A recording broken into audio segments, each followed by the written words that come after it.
The heated debate over voting reform in Congress is about to come to a conclusion. Senate Democrats are pushing for an overhaul in our nation's election system.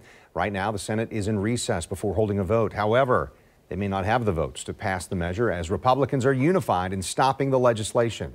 News4JAX reporter Scott Johnson spoke with our political analyst about the two elected officials who may hold the fate of this legislation in their hands. Scott. Kent, the goal of Senate Democrats is to expand voting access so you don't just have to come down and maybe wait in line like here at the Supervisor of Elections office. But Republicans at the same side say they want to make sure you still have a secure election. Both sides are essentially deadlocked here as the U.S. Senate debates this. Democrats want changes in the nation's election system to do things like make Election Day a federal holiday and to offer more mail-in ballot options, something that's been critical during the pandemic for many Americans. Here are some of the sticking points, though, between Democrats and Republicans. As I said, set Election Day as a federal holiday, voter registration in the same day, expand the amount of voter ID that's accepted, restore voting rights to convicted felons. Willie is a voter I met on the South Side who wants more access. But I think that if the voting was a little easier for people, instead of having, such a long line and having more places to vote, I'm thinking it should be pretty easy. Other voters aren't so sure. Securing election integrity has become a rallying cry for Republicans, many of whom are still suspicious of the 2020 election results. Many of those voters are siding with Republican state legislatures increasing voter security, something this Democrat federal legislation, if passed, would override. I really feel like you just need probably more security.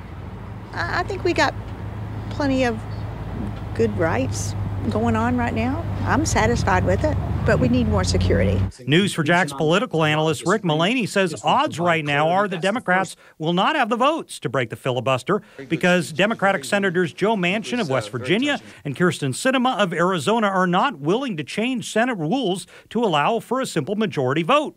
He adds there could be a compromise, however, down the road on the Electoral College. That's the counting of electoral votes for president, which caused a lot of debate and confusion after the last presidential election. And there's bipartisan support for that. That legislation was the basis for many Republicans in 2020 voting to decertify the election results. It's also the same legislation that was the basis for Democrats in 2016 and 2004 to object to certifying the votes. So there's bipartisan support to change that. And now to clarify something, because it's kind of complex. The Democrats have the votes to pass the measure. They can't overcome the filibuster, though. They likely don't have the votes for that. That's where the real catch-22 for them is. They can pass this, but they can't pass that filibuster because of Manchin and Sinema. We are live tonight. Scott Johnson, Channel 4, the local station. Scott, how long is the whole process going to take until we got a final answer on what's going to happen in the Senate? It's hard to say, Kent. They have been debating ad nauseum today on the Senate floor. This could last hours. It could last days. It depends how long both parties want to go back and forth on this subject. So we really don't have a clear answer. They should be back from recess in a few minutes. Back to you. We'll definitely be watching it tonight. Scott Johnson reporting live for us. Thank you.